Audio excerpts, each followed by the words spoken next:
그건 안 줍니다. 국가에서. 내가 그거 신청해야 돼요. 챙겨주지 않습니다. 그러니까 그거는 항상 꼭 챙기셔서 잘 받으시길 바라겠습니다.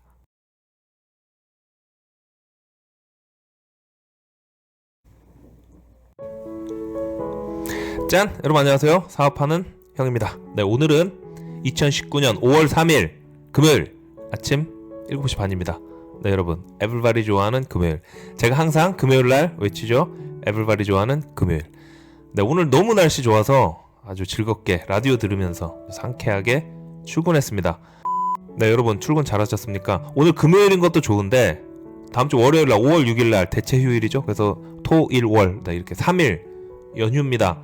어디 갈 계획이 있으신가요? 뭐 계획 없으시면 지금이라도 계획 세우셔서 가까운데 네, 다녀오셔서 머리와 몸과 정신을 맑게 재충전하고 오시길 추천드립니다.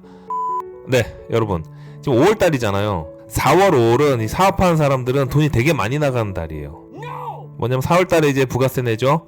5월달에 소득세를 내거든요. 종합소득세. 제가 여러분한테 항상 말씀드리는 게 있죠. 돈은 버는 것도 중요하지만 꽉 잡고 지키는 게 더 중요합니다. 그러면 사업하는 사람, 사업을 안 하더라도 이제 사업할 사람들은 어떻게 하죠? 세금에 대해서 많은 지식이 있어야 됩니다. 누가 알려주지 않습니다. 내가 많이 알고 공부하고 해서 내가 나를 지켜야 됩니다. 그래서 오늘은 수많은 세금이 있는데 그래도 기본적으로 이건 알아야 된다. 그 세금 3가지 거기에 대해서 말씀드리겠습니다. 네, 보시기 전에 구독과 좋아요 부탁드리겠습니다.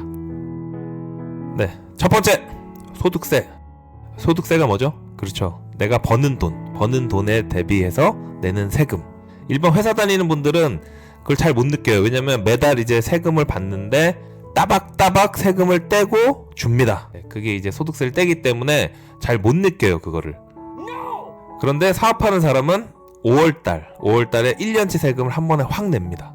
그래서 제가 예전에 여러분한테 말씀드린 게 있습니다. 회사 다니는 사람은 세금 내고 남은 돈으로 소비를 하고, 사업하는 사람은 다 소비를 하고 남은 돈으로 세금을 낸다. 네, 이렇게 쉽게 차이가 있다 말씀을 드렸죠. 이게 바로 소득세입니다.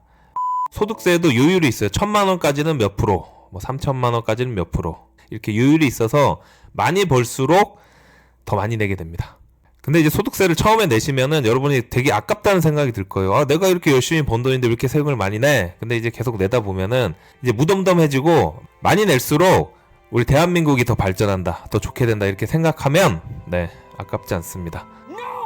그래서 여러분도 돈을 많이 벌어서 소득세를 많이 내서 국가 경제 발전에 이바지하는 그런 사람이 되시길 바라겠습니다. 두 번째, 부가가치세. 네, 부가가치세는 뭐죠? 그렇죠. 부가세 별도, 부가세 포함. 네, 이게 부가세입니다. VAT.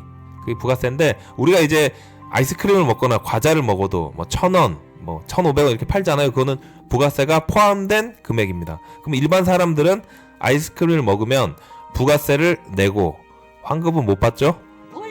근데 이제 기업 간의 거래를 할 때 사업하는 형이 A라는 업체고 B라는 업체에다가 1억짜리 물건을 팔았어요. 그러면 그 업체에선 저한테 계산서를 제가 발행을 하면 1억 1,000을 보내줘야 됩니다. 네, 1억 부가세 별도, 1억 1,000 부가세 포함. 같은 말입니다. 그럼 제가 그 1,000만원을 갖고 있다가 나중에 부가세 내는 날 내야 됩니다. 1,000만원을 국가에다가. 그럼 반대로 C라는 업체한테 제가 물건을 샀어요. 근데 물건 값은 5,000만원이에요. 그럼 제가 계산서를 거기다가 요청을 하죠. 발행을 하라고. 그럼 저는 5,500만원을 넣어주는 거예요. 그래서 500만원은 부가세죠. 그건 제가 부가세 내는 달 환급을 받습니다. 아시겠죠? 그게 바로 부가세예요. 그리고 회사, 사업하는 사람들은 부가세 개념을 정확히 알고 계셔야 됩니다. 근데 일반 뭐 소비자들은 굳이 뭐 부가세까지는 뭐 모르셔도 어차피 환급 못 받으시니까 네, 그거는 사업하실 때 도움 되시면 될 것 같아요. 그런데 제가 중요한 정보를 하나 드리면 부가세는 반드시 내야 되는 게, 내가 만약에 부가세를 내야 되는데 좀 덜 냈어. 그럼 문제가 생깁니다.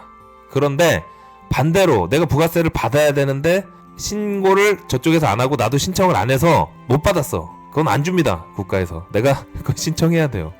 네, 챙겨주지 않습니다. 그러니까 그거는 항상 꼭 챙기셔서 잘 받으시길 바라겠습니다. 세 번째, 네, 이거는 뭐 사업하는 사람이나 아니면은 일반 개인들, 네, 20, 30대 지금 회사 다니시는 분이나 아니면 사업하시는 분들 다 적용되는 분야입니다. 증여세, 상속세. 증여세가 뭐죠? 돈을 줄 때 발생하는 세금. 모르는 사람끼리도 주는 것도 증여세예요. 그런데 보통 우리는 이제 가족 간에 그걸 이제 증여세. 보통 가족 간에 돈을 많이 주기 때문에 많이 쓰는 표현이고요. 상속세. 네, 누가 죽었을 때 그 돈을 산 사람한테 줄 때 그게 바로 상속세입니다. 그러면 우리가 이제 세무사들 만나면은 플랜을 많이 짜주잖아요. 그럼 여러분이 그렇게 생각할 거 아니에요. 증여 상속세는 부자들한테나 있는 세금 아닌가? 맞습니다. 한 10억 정도, 10억 이상 정도 있으면은 이제 증여 상속에 대해서 좀 신경을 많이 써야 되는 부분이에요. 상속세가 부인한테 5억 공제고 일괄 공제가 이제 5억이거든요. 그러니까 10억 정도는 공제가 된다고 보시면 돼요. 그렇기 때문에 뭐 10억 이상이면은 좀 신경 쓰셔야 되죠. 근데 증여세 같은 경우에는 플랜을 잘 짜야 돼요. 왜 그러냐? 부부간의 증여가 10년에 6억입니다. 10년에 6억이기 때문에 내가 만약에 부자다 그럼 돈을 꽉 쥐고 있으면 안 되고 10년에 한 번씩 우리 와이프한테 6억씩 돈이 많다는 가정하에 6억씩 이제 증여를 해주는 거죠. 한 번에 막 60억 100억 이렇게 주면은 세금이 많이 나가잖아요. 네, 그래서 제일 좋은 플랜은 뭐냐면 살아생전에 증여를 그 최대한 맥시멈으로 공제액 안에서 계속 하는 겁니다.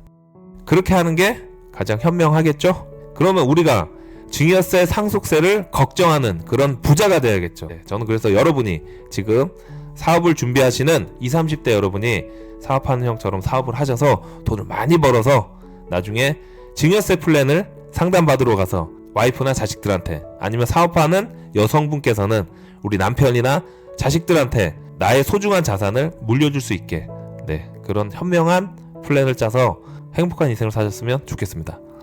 네, 오늘은 제가 이렇게 세금을 많이 내는 4, 5월 맞이한 사업자분들 아니면 이제 사업을 하실 분들을 위해서 기본적으로 요 정도는 알아야 된다. 이 세 가지 말씀드렸습니다. 소득세, 부가가치세, 증여 상속세 이 세 개를 말씀드렸습니다. 세금은요 공부를 많이 해야 됩니다. 세법이 계속 바뀌고 있거든요. 그래서 어차피 여러분 이제 사업하는 형처럼 사업하셔야 되니까 지금부터라도 관심 가지시고 기본적인 거는 공부를 하세요. 그리고 신문을 보시면은 계속 이제 나오잖아요. 요즘에 이제 부동산 관련 공시지가 이제 올린다고 해서 많이 나오죠. 그런 것도 눈여겨보시고 항상 머리를 열어놓고 공부하셔야 됩니다. 네, 오늘 에브리바디 좋아하는 금요일이고 월요일까지 3일 연휴입니다. 네, 여러분 오늘 금요일도 파이팅 하시고 좋은 하루 보내시고 3일 연휴 가족들과 행복한 시간, 즐거운 시간, 소중한 시간 보내시길 바라겠습니다. 고맙습니다.